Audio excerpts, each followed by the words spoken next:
So let me take a wild guess. You're probably here because you want to start selling at craft shows, but you have literally no idea where to start. Well, you're in the right place because in this video, I'm going to share with you 3 super easy ways to find the best markets in your area. So just keep on watching. Hey makers, welcome back to my channel. My name is Camryn. I run the crochet boutique called Camryn's Cute Creations. But here on YouTube, I love helping fellow crochet business owners take that next step in their business and start making some serious money selling at craft shows. So if that interests you, be sure to subscribe down below and join us here because I post a new video every single Friday. Actually, right now I'm posting bonus videos because this is the first video in the mini series called Craft Show 101. So if you like this video, you're probably gonna like the ones coming up. They're really good ones. So what I'm gonna do is define some terms for you because this is really important. Then we're gonna get into how to find the good shows, like ones that you'll actually sell at. And then 3, we're gonna get into my favorite ways to actually search for these shows and how you can do the same in your area. First, let's just define the terms that I'm gonna be using in this video because you might be like, wait, what the heck? I thought we were looking for a craft show, but then you started talking about a farmer's market and I don't even know what you're talking about. You can actually sell at more events that aren't just craft shows. There are other events you can, as a crochet business owner, set up at and sell at. So let me go over some of those options and I'll define the terms for you so we have a better understanding of what we're searching for when we actually go look for our market. I always use the word markets when I refer to all of these events. So any one of them. I'm gonna go through kind of define the different ones, but I always say the word markets when I refer to all of them. Number 1 is a craft show. A craft show is when just handmade items are being sold. So everything being sold at this event is handmade by the person selling it. So us crocheters do pretty well at these because people actually go to these events to shop handmade. They know when they go to a craft show that they're shopping handmade products. A good example of this would be a high school craft show. Typically a high school one is going to happen in the fall and spring or one or the other, and usually it's 1 to 2 days long. Next term we're going to go over is a craft fair. Now a craft fair is when both handmade items are being sold, plus commercial vendors, plus food trucks, plus entertainment going on as well. That is a craft fair. Typically these are a lot larger. They're usually held outdoors. An example of this is a couple weeks ago we had a golf show at our fairgrounds. There were a lot of handmade vendors that I knew that were set up there. So I will say that craft shows and craft fairs are often used interchangeably, and a lot of people don't know the difference between the two. I just wanted to mention that, so if you find a market that says it's a craft show but it also has promotional booths at it as well, you know, sometimes people use these interchangeably. There is a slight difference, but often they're used interchangeably. Third is farmers markets. This is honestly mostly local farmers selling fresh produce. But I will say there are a lot of farmers markets that accept handmade vendors as well. So it's worth a shot applying and seeing what weeks that are available for you as a handmade vendor. Now, farmers markets are usually a lot shorter, but they happen week after week. So a typical farmers market will last like 3 to 4 hours, but it'll happen every week for spring and summer and into fall. Some places, I'm sure you have farmers markets all year. We have like crazy snow. It's literally snowing outside my window right now. We can't really set up farmers markets during the winter because farmers markets are typically an outdoor event. The 4th and last term I wanted to cover is a pop-up shop. Pop-up shops are marketed from other local businesses looking to do some sort of event at their business, have some vendors selling out of it, doing a pop-up shop, and that brings traffic to them as a business. Plus it brings traffic to all of the vendors as well. So it's a win-win for everybody. A lot of local businesses around here will do pop-up shops. I just did a pop-up shop actually a couple weekends ago at a boutique's warehouse and I vlogged the whole thing. So if you want to check out that vlog, be sure to check that one out. Typically these are just one day. They can be kind of shorter. This one I did was only 4 hours, and that's just kind of typically what you can look for. A lot of boutiques will do these, and a lot of like hair salons around the area will do these from time to time as well. So keep an eye out for that. If a local business is running a pop-up shop, that's also another great opportunity for you to sell at. So although there are a ton of different markets you can sign up to sell at, I will say all of these kind of have their own benefits. For example, a shopper who comes to a craft show is looking to buy handmade products, but you're gonna have a lot more competition there. There's probably gonna be other crocheters there. And on the other side, at a farmer's market, somebody probably didn't go there to buy your beanie, but since they're there and there's nobody else selling that stuff, they really liked your beanie, they might buy your beanie. So there you go. So there's definitely benefits and downsides to doing all these different markets, but if it's your first market, I would just look into doing any of these. A craft show at a high school is a really great option.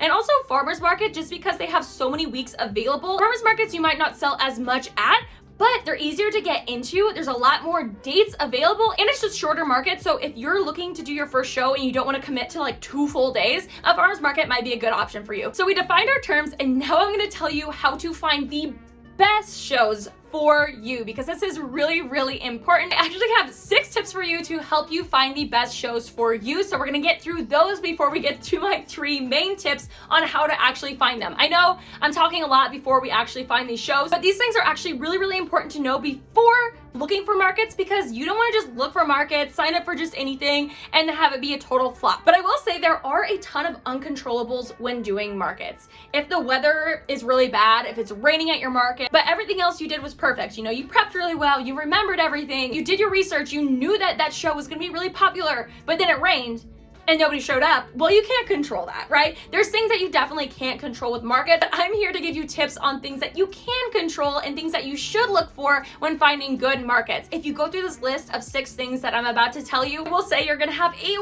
way better chance of succeeding at your first market. So let's just get into them. Number 1, this is super important. You wanna make sure that your target audience is going to be at that event. Now, if you're trying to sell to young moms with little babies, you're selling newborn items, that's a lot of what I sell. Well, you probably shouldn't go set up at like a teeny bopper music festival, because very few of the people there are going to be moms. They're probably not going to buy your stuff. They might be like, oh, that's cute, and there might be a ton of traffic, but that's not your ideal customer. So you want to make sure you're keeping your ideal customer in mind. If they're not there, then you probably won't sell as much. Even if there's a lot of traffic, you're not going to sell because your target audience isn't there. 2, you want to make sure that the event is credible. I don't want anybody out there getting scammed, okay? So make sure that before you put in your credit card information, you have confirmed that this is a legitimate event. If it's just a random one you came across online, there are scammers out there. I will say I've never been scammed, but I know people that have. So if you come across an event and maybe it's that boutique down the road, they're doing an event, it's like a $25 fee, and they're asking for your information, what I would do is just call up the boutique and make sure that it's actually legitimate and be like, hey, I was looking to do this and I just wanted to get some more information on that. If you've gone to the event before, or if you know someone who has, that obviously makes that event credible as well. Number 3 is location is huge. You want to make sure your location is a popular place or a really accessible place. A high school craft show is usually a pretty accessible place because it's a high school and it needs to be accessible, but a market at a random business that is like kind of way out of town, doesn't really get a lot of traffic, and they haven't marketed the event very well, I wouldn't do a market like that, because you're not going to get that natural flow of traffic. So when searching for your market, make sure you're keeping location in mind. Number 4 is see how much traffic will be at the show. So once we've determined that our ideal customer will be at this event, let's make sure there's going to be enough of those customers. Sometimes on the event website, they will let you know how many people usually come, but sometimes you'll just have to contact the event coordinator and ask them, hey, how many people do you typically get? And make sure that you're a good fit. Be like, hey, do you think my stuff would sell well there? That'd be also a great question to ask them. Okay. This right here, if you take anything out of this video, it's this and then another tip I have later. So stay tuned for that one. But this right here is such a good tip. Okay, I recommend this to everybody. It helps with all these things I just mentioned. Finding out that your target audience is there, finding out if the location is good, finding out if there is traffic at that market, all of these things that I just went over. This is a tip that will help you confirm all of that. And that is go to the event as a customer first. Go to the event as a customer first. You know, you can chat with vendors, you can chat with customers, you can see if customers walking around are carrying bags of products they just bought, or maybe they're just looking and they're not actually buying. That's another good thing to know. Go to these markets, go during a popular time just so you get a good feel of it. Don't go first thing in the morning. Usually markets aren't very busy first thing in the morning, but go kind of in the middle of the afternoon. Go bring some cash, you know, shop a little, talk to people. And this is going to save you so much time in the future.